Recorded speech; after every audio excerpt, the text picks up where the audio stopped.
Véronique Soulet, bonjour et bienvenue Bonjour. à cette première édition de la Biennale de l'Album à Vichy.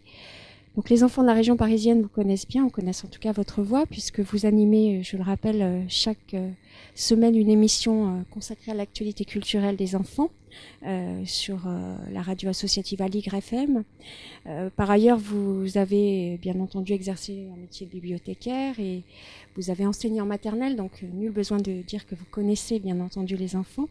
La question que nous avions souhaité vous soumettre est plutôt d'ordre, je dirais, quasiment légal, puisque on souhaitait savoir si, d'après vous, il conviendrait d'abroger cette fameuse loi du 16 juillet 1949 relative aux publications qui sont destinées précisément à la jeunesse.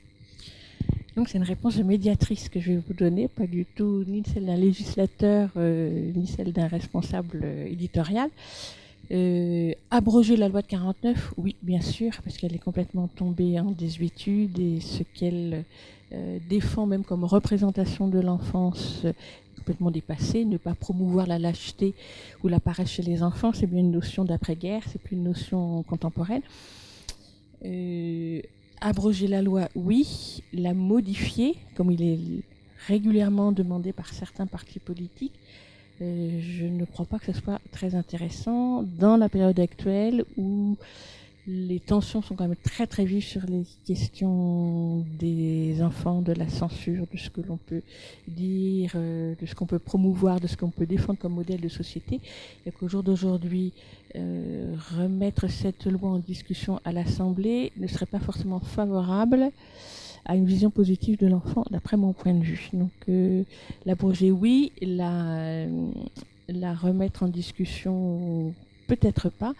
Et par ailleurs, je pense encore que cette loi, qui est très peu appliquée, dans le sens où aucun livre pour enfants n'a été interdit en s'appuyant sur cette loi-là. Donc, je pense qu'il vaut mieux l'oublier. Ne pas y faire référence trop souvent. D'ailleurs, pas beaucoup de personnes la connaissent, même quand on travaille dans le milieu du livre pour enfants.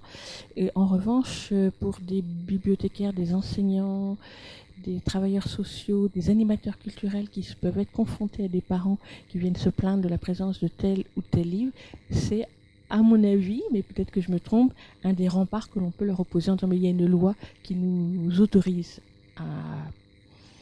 à vous proposer ces livres-là, donc nous pouvons proposer ces livres-là aux enfants.